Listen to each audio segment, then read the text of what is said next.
कक्षा 6 के प्यारे विद्यार्थियों नमस्कार। पिछले वीडियो में आपने काल के बारे में पढ़ा था, काल यानी टेंस। आज हम उसी के अंदर आपकी भाषा की पहचान आपकी पुस्तक के पेज नंबर 86 से ले रहे हैं। पेज नंबर 86 पर आपकी पुस्तक के अंदर लिखा हुआ है काल यानी वर्तमान काल। तो देखिए, वर्तमान काल की परिभाषा आप अच्छी तरीके से पिछले वीडियो में पढ़ चुके हैं, सुन चुके हैं, फिर एक बार और रिपीट कर लीजिएगा।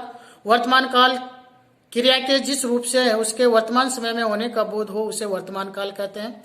वर्तमान काल के रूप देखिए, वर्तमान काल के 3 रूप होते हैं: सामान्य वर्तमान काल, अपूर्ण वर्तमान काल और संदिग्ध वर्तमान काल। तो देखिए, इन तीनों के अंदर किस तरह से है, क्या क्या होता है। सामान्य वर्तमान काल में क्या होता है? क्रिया के जिस रूप से कार्य के वर्तमान में सामान्य रूप से घटित होने का बोध होता है उसे सामान्य वर्तमान काल कहते हैं।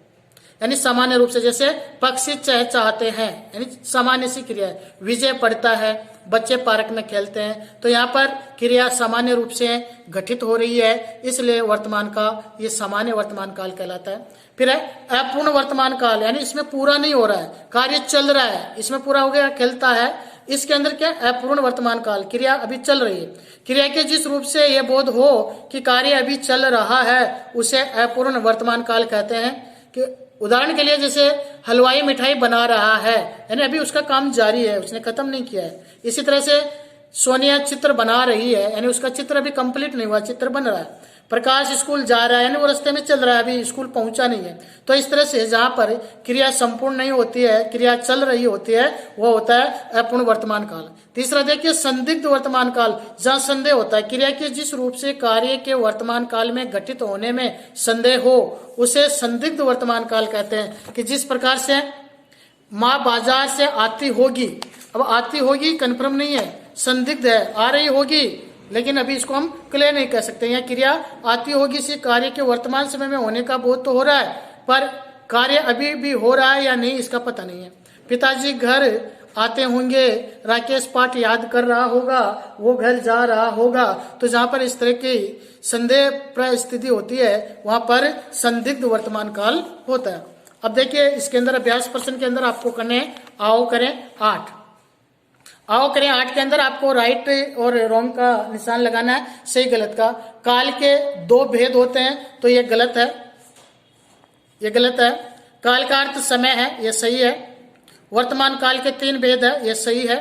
वर्तमान काल बीते समय का बोध कराता है, ये गलत है। अपूर्ण वर्तमान काल के 2 भेद होते हैं, अपूर्ण वर्तमान काल के 1 ही भेद होता है। इस तरह से आओ करें 9। दिए गए वाक्य में क्रियाओं को रेखांकित करके उनके काल बनाइए, काल बताइए। साक्षी कविता सुना रही है, सुना रही थी, तो ये भूतकाल है, सुना रही थी, है ना। तीसरा, इसमें अगला देखिए, सोहन गृह कार्य कर रहा है, ये वर्तमान काल है, ये भूतकाल है, ये वर्तमान काल है। और रहा है क्रिया है। नेहा मेला देखने जाएगी, ये भविष्य काल है। माली पौधों को पानी देता है, वर्तमान काल है। पिताजी अखबार पढ़ते हैं, वर्तमान काल है। भारती ने अपना पाठ याद कर लिया यानी भविष्य, उसमें भूतकाल में चला गया। माँ खाना पका रही है, वर्तमान काल है। बच्चे कक्षा में शरारत कर रहे थे, ये भूतकाल है। दादाजी कल गांव जाएंगे, ये भविष्य काल है। भावना बच्चों को कहानी सुनाती है, ये वर्तमान काल है।